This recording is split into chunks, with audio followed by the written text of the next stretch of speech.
North Korea appears to have revealed details of two as yet untested missile systems in its press coverage of a factory inspection by the country's supreme leader Kim Jong-un.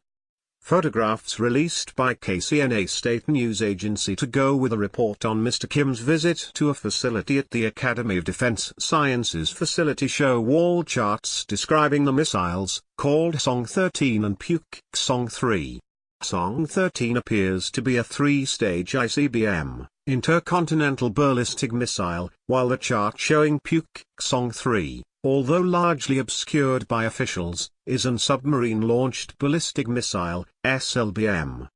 It's not the first time that North Korea has accidentally left details of important developments in the background of photo shoots, and this is seen by analysts as a means of showing off its military power or sending messages to its foes. North Korea's report of the visit appears to be deliberately timed, coming on the third day of the Ulchi Freedom Guardian military exercises involving South Korea and the United States, to which Pyongyang is vehemently opposed. The timing and the content is critical. Speaking to South Korea's Yoongjilbo newspaper, Shin Jong-woo of the Korea Defense and Security Forum said that North Korea has a history of displaying actual weapons, or graphic designs of them, via state media in order to flaunt its military prowess to the world. According to KCNA, Kim Jong-un is said to have ordered scientists at the facility to produce more solid rocket fuel and warhead-tips missiles, and these fit with the details displayed on the wall charts.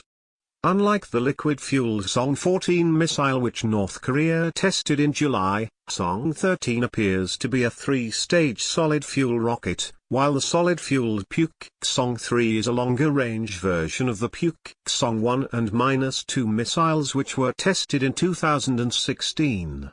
Whether by mistake or as a ruse, it has happened before. 2 weeks ago, photos of Kim Jong-un planning a ballistic missile test in the direction of U.S. Andersen Air Force Base on Guam also contained strategically placed wall charts and an ominous aerial view of the base itself.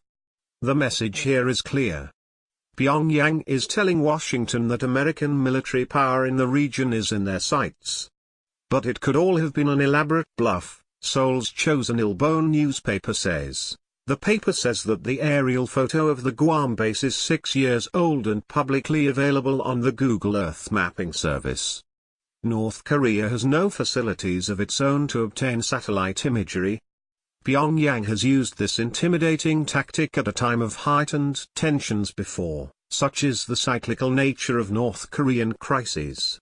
Kim Jong-un was photographed in March 2013 in a meeting with notepad-wielding generals after the region appeared on the brink of war following a North Korean nuclear test the previous month. One of the charts, placed at a convenient angle for the camera, is titled Plan to Strike the U.S. Mainland, with one of the missile plots terminating in Austin, Texas. As an intimidation tactic though, the plan fell through. News of this threat was mostly met with mockery by Texan Twitter users, Washington Post reported at the time. And as North Korea almost certainly did not have the technical capabilities to carry out such a strike, it would have been hard for it to carry the scheme through to completion even if it wanted to.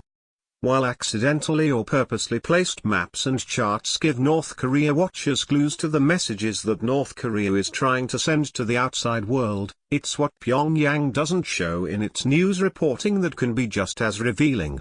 The omission of MiG-29 fighter jets from coverage this year's Air Force flight competition in June, an annual event given prominence due to Kim Jong-un's presence, could show that UN sanctions are biting hard at least in some parts of the country's military. It's thought that parts and fuel for the country's most advanced jets are in short supply, and their disappearance from TV screens, which usually glory in the invincible strength of the armed forces, could mean that they are grounded, at least temporarily. Communication in all its forms is tightly controlled by the government in Pyongyang, but sometimes the mask slips sufficiently to tell the world more than intended. BBC monitoring reports and analyzes news from TV, radio, web and print media around the world. You can follow BBC Monitoring on Twitter and Facebook.